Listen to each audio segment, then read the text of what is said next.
The first we are going to discuss is a pituitary gland. जैसे कि हमने आपको बोर्ड पर लिस्ट बताई, जिसमें से पहला ग्लैंड है जिसका नाम है पिट्यूटरी ग्लैंड।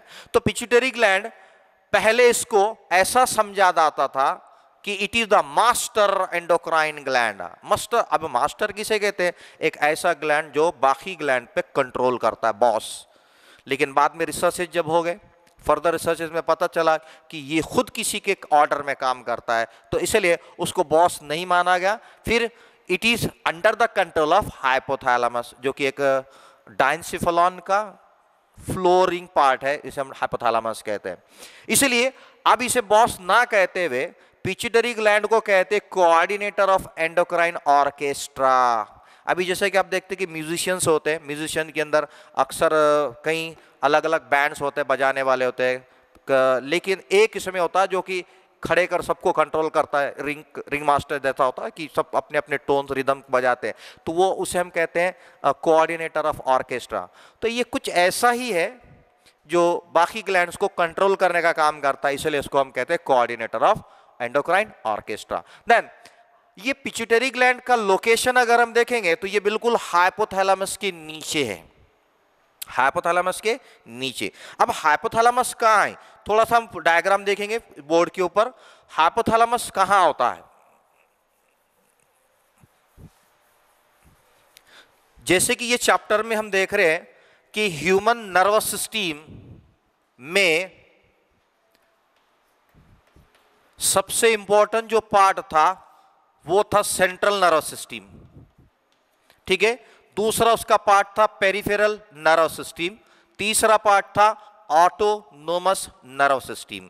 अब हमने देखे कि सेंट्रल नर्वस सिस्टम में मेन दो पार्ट्स थे, एक था ब्रेन और दूसरा था स्पाइनल कॉर्ड, ओके। लेकिन हमने देखे कि ब्रेन जो तीन पार्ट्स में डिवाइड किया गया है, the first part is called as the fore brain, दूसरा पार्ट था मिड ब्रेन, तीसरा पार्ट था हिंड ब्रेन। हमने देखे फोर ब्रेन के अंदर, द फोर ब्रेन में तीन पार्ट्स थे, one is called as the olfactory lobe, second part था the second part was cerebrum, and the third part is a diencephalon। ये तीन पार्ट्स फोर ब्रेन के अंदर है। लेकिन हमने ये जो तीसरा पार्ट है ना डायंसेफेलॉन, डायंसेफेलॉन में हमने देखे कि डायंसेफेलॉन की एक लैटरल वॉल है, इस वॉल को थैलमस कहते हैं सिंगुलर में, और प्लूरल में थैलामाई, अनेक वचन में इसको थैलामाई कहते हैं।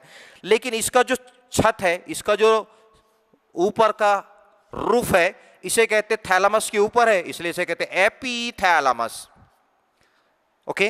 अब इसका जो फ्लोर है, यानी थैलामस का नीचे का जो पार्ट है, द फ्लोर पार्ट, ये okay, this is called the hypothalamus. Hypo का माना के नीचे, किसके नीचे? थैलामस के नीचे। अब इस हाइपोथैलेमस के ऊपर नीचे की तरफ एक ग्लैंड दिखती है, ऐसी डंडी है, इस डंडी के ऊपर कुछ लगाया गया, स्ट्रक्चर लगाया गया, ये ग्लैंड है pituitary gland. So this gland is the exact location pitch, तो ये हाइपोथैलेमस के ऊपर लगाई गई है। So that's why it is located close to hypothalamus, बिल्कुल नीचे की तरफ है। It is attach to the hypothalamus. अभी बताया हमने डायग्राम में कि ये हाइपोथैलेमस को जुड़ी है, हाइपोथैलेमस से चिपकी हुई, हाइपोथैलेमस से कनेक्टेड है, लेकिन कनेक्ट कराया गया एक छोटी सी डंडी से।